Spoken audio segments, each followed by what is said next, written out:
저는 우리 집이 그렇게까지 어려운 줄은 몰랐거든요. 너무 그 격차가 큰 거예요. 그 사는 환경이. 뭔가 나는 아웃사이더라는 생각을 했던 것 같아요. 그러니까 나는 어떤 좀 이렇게 중심으로 못 들어가는 사람일 수밖에 없다. 너무 이 격차가 크다. 뭐를 해도 뭔가가 이렇게 내가 따라갈 수가 없다라는 그런 상실감이 좀 있었던 것 같아요. 그래서 이 사회에서 내가 경쟁력 있게 살아남을 수 있을까? 거의 불가능 아닐까? 약간 그런 생각이 들면서 뭐라도 해야지. 아르바이트를 뭘 하든 뭐 돈을 벌어야지. 열심히 해야지. 계속 그렇게 하루하루 살았을 뿐인 거죠. 네, 안녕하세요. 이혜성의 1% 북클럽입니다. 제가 오늘 모실 분은 한마디로 이렇게 규정을 할 수 있을 것 같습니다. 디자이너라는 업의 본질을 새롭게 정의해 왔다. 네이버에서 디자인과 마케팅을 총괄하시고 카카오 공동대표를 거쳐서 지금은 우리나라 의식주 그리고 미디어 업계에 화제를 일으키고 계신 분입니다. 조수용 작가님 어서 오세요. 네, 반갑습니다. 네, 조수영입니다. 반갑습니다. 작가님께서 2024년에 일의 감각을 내시고 또 작년에 비범한 평범을 통해서 이제 단독책 2권을 내신 작가님이 되셨어요.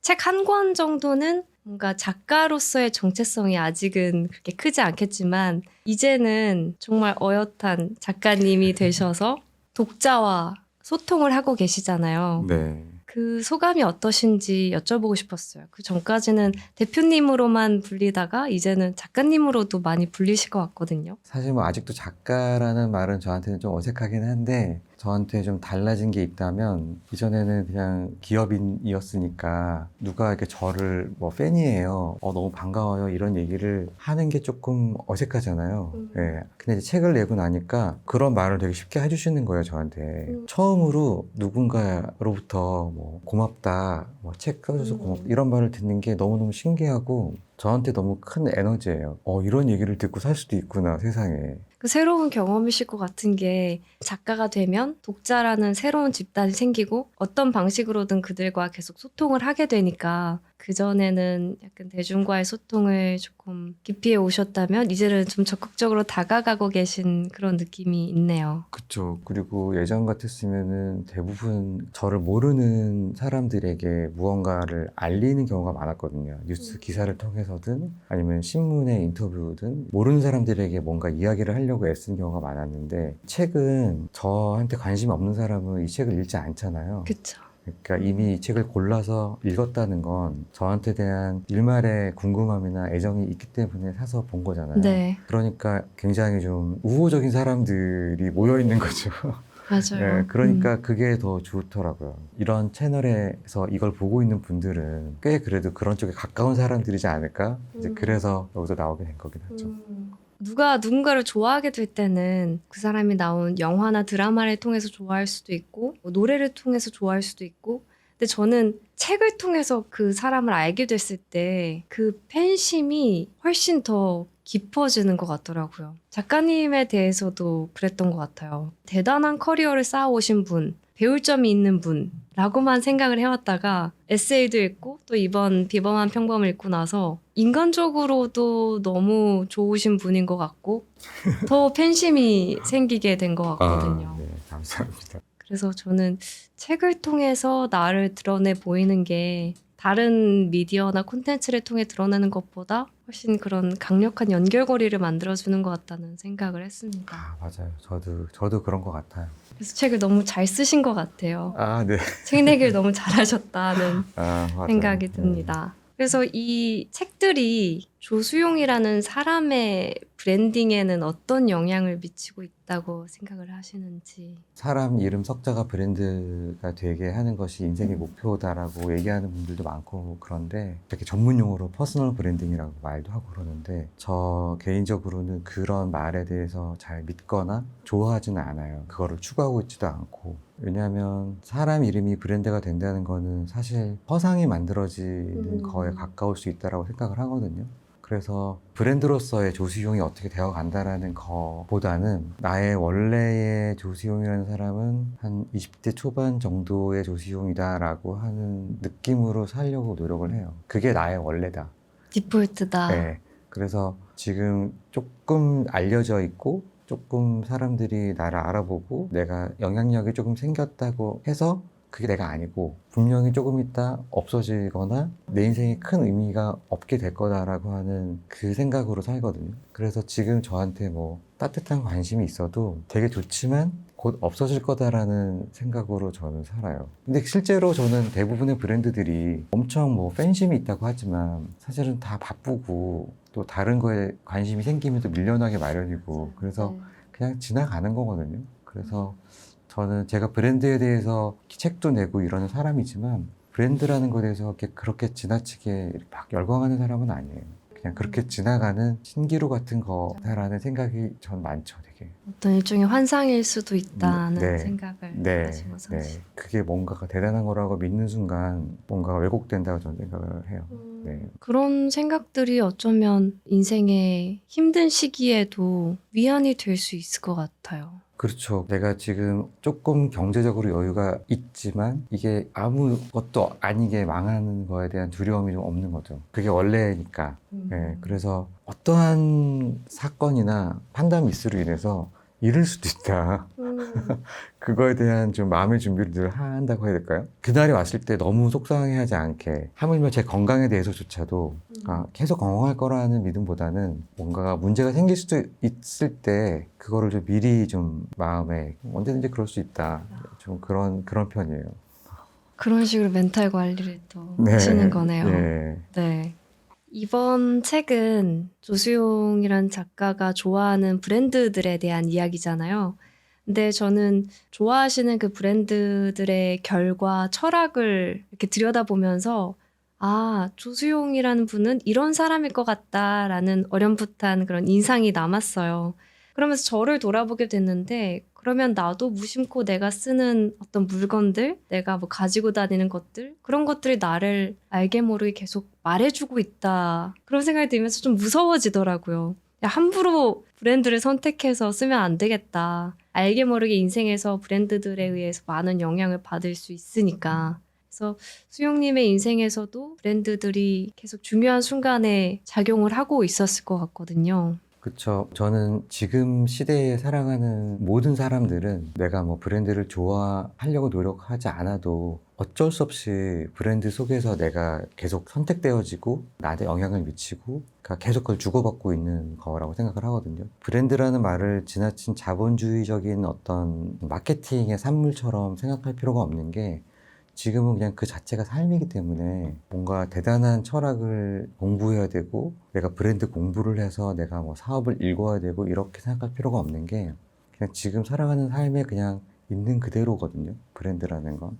그래서 실제로 브랜드에 대해서 관심이 없는 사람조차도 관심이 없는 사람이 선택하는 어떤 것도 되게 의미 있는 브랜드예요. 그러니까 관심이 없기 때문에 고른 게 있잖아요. 그거는 그 자체로 그냥 존중받아야 되는 거라고 저는 생각을 하거든요. 제가 해왔던 많은 일들도 제가 브랜딩을 잘해서 뭐 이런 서비스가 만들어지고 뭐가 됐다라고 생각해도 좋지만 그런 거에 상관없이 그냥 유용하니까 썼어 정도도 굉장히 의미 있는 선택이거든요.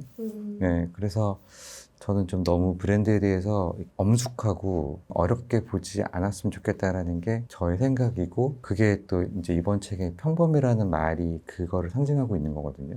대단한 게 아니다. 아주 평범한 이야기일 뿐 브랜드라는 말에 대해서 너무 이렇게 필요 이상으로 몰입할 필요는 없다. 사실은 굉장히 브랜드 얘기를 하고 있는 것 같이 보이지만 이 책을 읽으신 분들은 나중에 깨달았으면 하는 거는 그냥 사람 사는 이야기였네. 그 정도였네 라고 느꼈으면 하는 게 저의 속마음이었어요. 네. 그 평범 앞에 비범한이라는 단어를 붙이신 의도는 뭐였을까요? 그 평범함 속에서 비범하게 우리가 생각하는 브랜드들을 발견할 수가 있는데 그 비범함은 특별한 아이디어나 대단한 생각이거나 대단한 전략으로 돼 있는 게 아니더라. 그냥 그 사람이 가지고 있는 그냥 그 사람다운 태도의 일관성?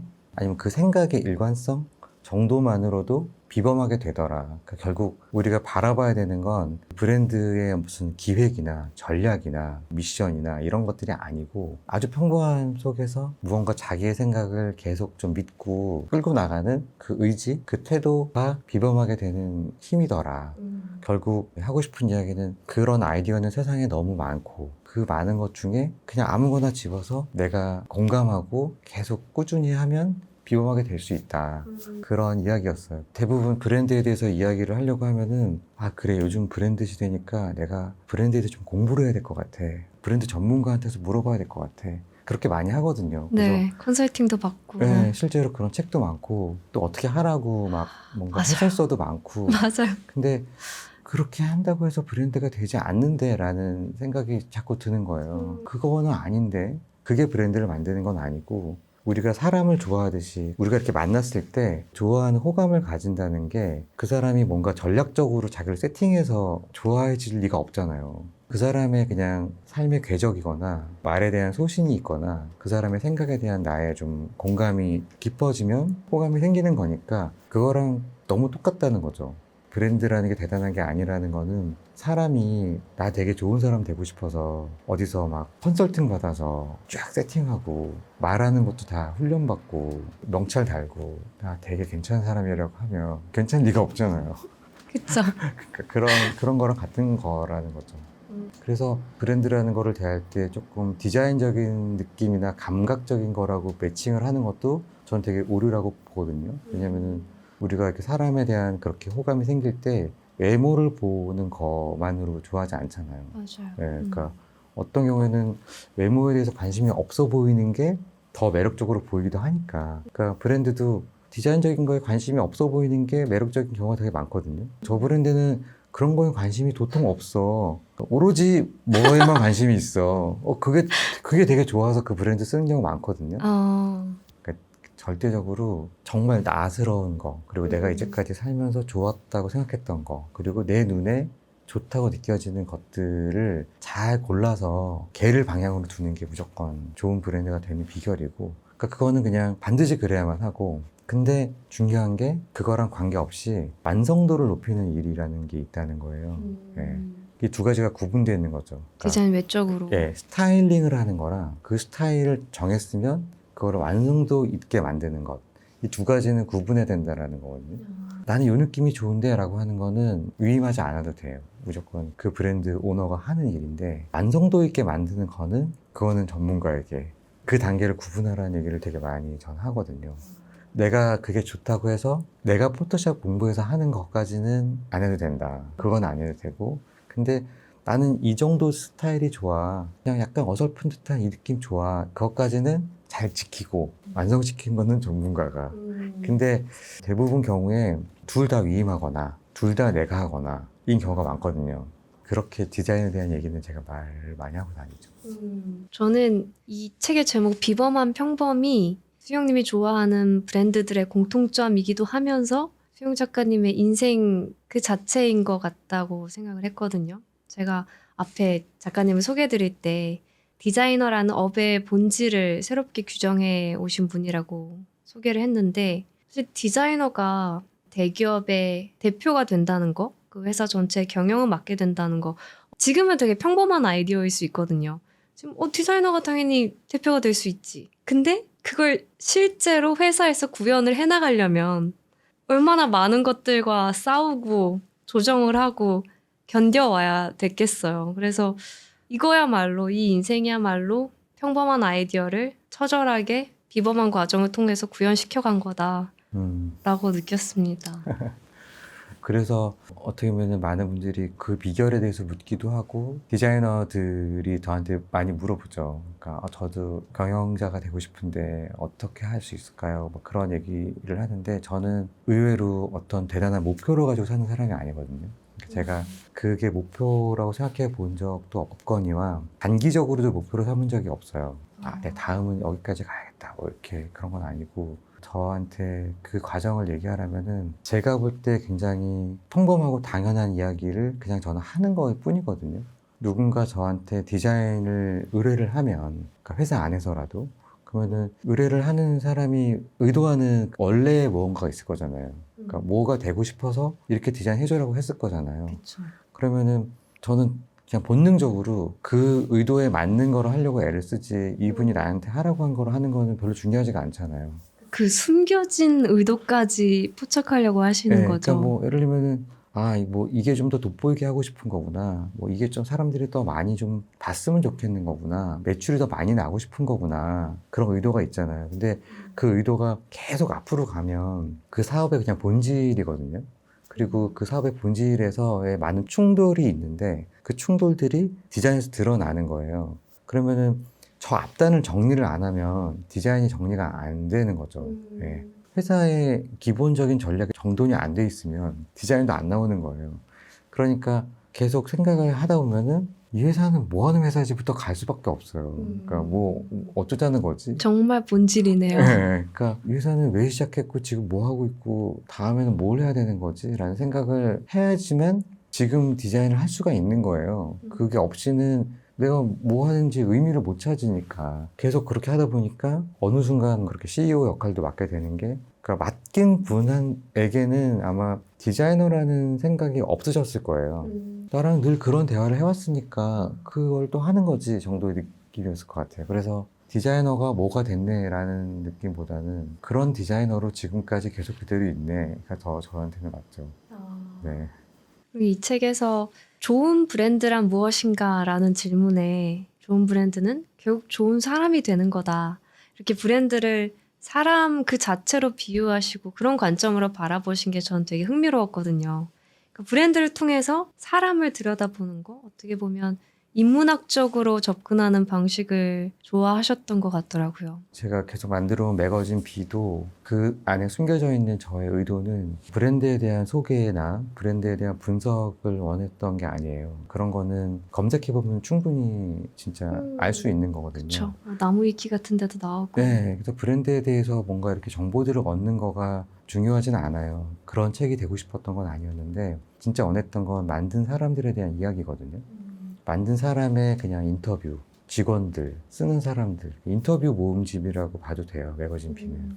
근데 그 얘기를 보다 보면은 브랜드라는 거를 소재로 놓고 다른 시공간에 있는 사람들의 삶의 이야기들이 이제 나오는데 저는 그거야말로 가장 지금 시대에 완벽한 인문학이라고 생각을 하거든요. 보통 인문학이라는 말 속에는 자본주의적인 들어가면 해석적이거나 맞아요. 좀 그렇잖아요. 그러니까 네.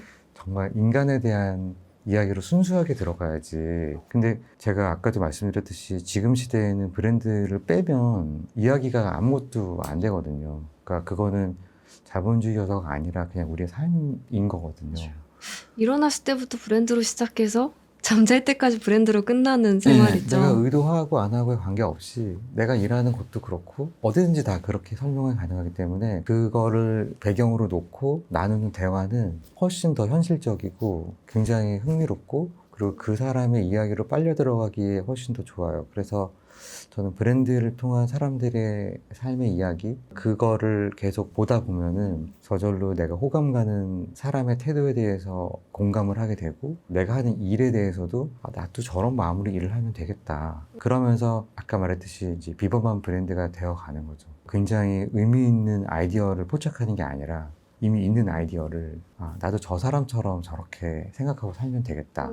그거를 계속 저는 전달하고 싶었고 근데 실제로 그렇게 전달받는 분은 굉장히 많지는 않겠죠. 왜냐면 지금 이 매거진 B도 그런 마음보다는 나 이 브랜드 너무 좋아해서 팬심으로 소장하고 싶은 사람이 더 많거든요. 제 의도대로 이거를 진짜로 인터뷰를 읽고 내가 뭔가를 배우려고 하는 사람은 그런 사람들에게는 의미 있는 역할이 될 거고 대부분의 경우에는 장식용으로 예쁘기도 하니까요. 네. 그렇게 쓰여지고 있죠. 네.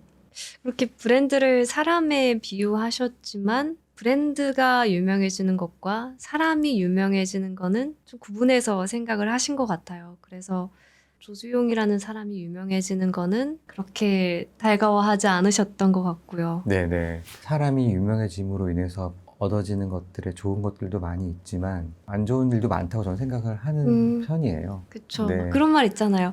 안 유명해지면서 부자가 되는 게 최고다. 맞아요. 특히 한국 사회에서는 그게 더 많은 편이긴 한 것 같은데 그거는 내가 의도하거나 의도하지 않거나가 작동되지 않는 거라고 저는 생각을 하고 지금도 유명하다고 저를 생각하는 분도 있고 저를 처음 보는 분도 있고 그래서 그냥 그 자연스러움을 두는 게 좀 좋다고 생각을 하는데 비즈니스에서의 브랜드라는 건 목표가 분명히 있잖아요. 그러니까 어쨌든 정말로 매출을 내고 성장을 해야 되기 때문에 그렇죠.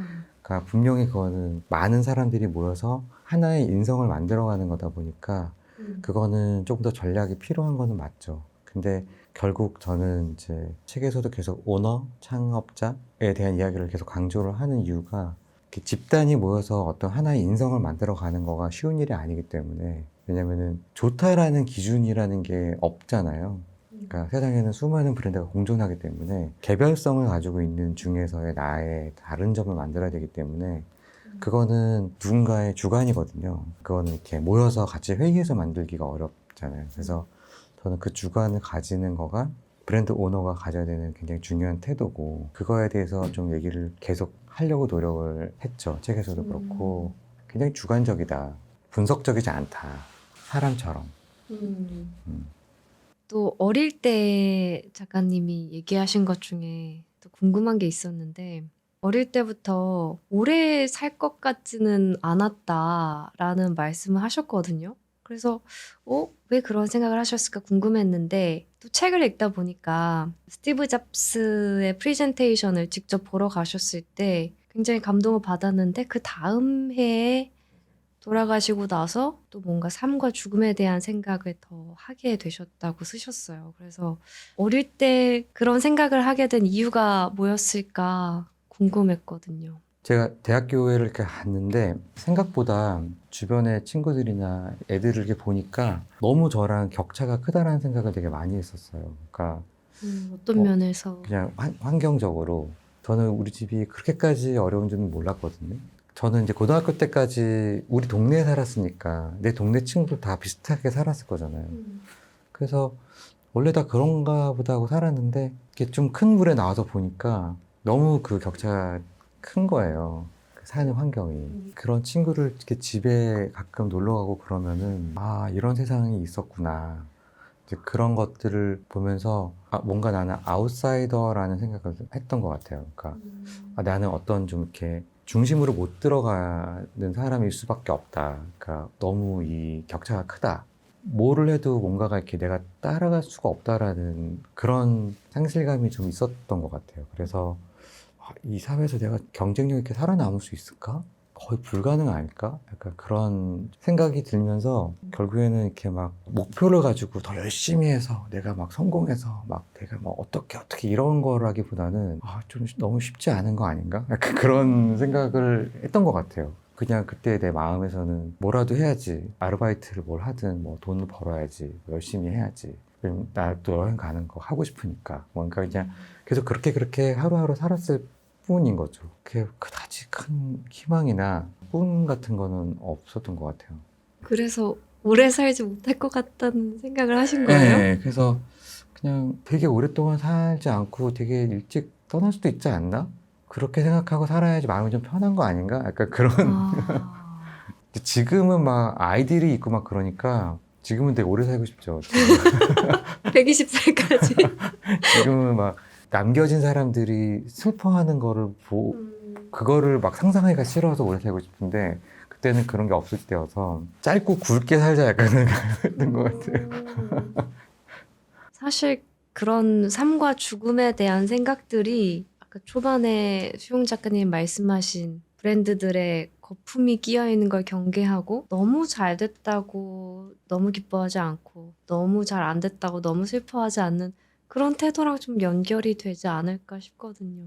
맞아요. 그리고 제가 20대 초반에 그때 내가 디폴트라고 생각하는 것도 그러니까 결국 내가 지금 나한테 얻어진 것들은 다 그냥 잠시 나한테 이게 얹어져 있는 거라고 생각을 하기 때문에 그게 저는 브랜드의 궤적이나 그냥 인간의 삶의 궤적이랑 다 같다고 보는 거죠. 그러니까 약간 불안하지만 하루하루 열심히 해보겠다는 그 정도의 의지만 조금 있었던 것도 되게 단기간의 의지만으로 버텼던 그때의 나가 진짜 나라고 저는 생각을 해요. 그리고 지금도 그래서 그때처럼 저는 똑같이 하려고 노력을 하거든요. 그 마음 그대로. 사실 그 20대 때 가진 게 많지 않았던 그 시절의 나를 디폴트로 생각하는 그런 삶의 자세가 제가 생각했을 때는 실수하지 않는 분들, 오래가는 분들의 공통점인 것 같아요. 그러니까 내가 지금 엄청 잘 됐고 잘 나가고 있을 때 옛날의 나를 생각하는 분들은 행동하는 것들, 말씀하시는 것들이 그 무게감이 다른 것 모두가 같아요. 떠나도 난 여기 있어. 단어 속에 잠긴 세계, 끝없는 여행이 시작돼. 나는 책을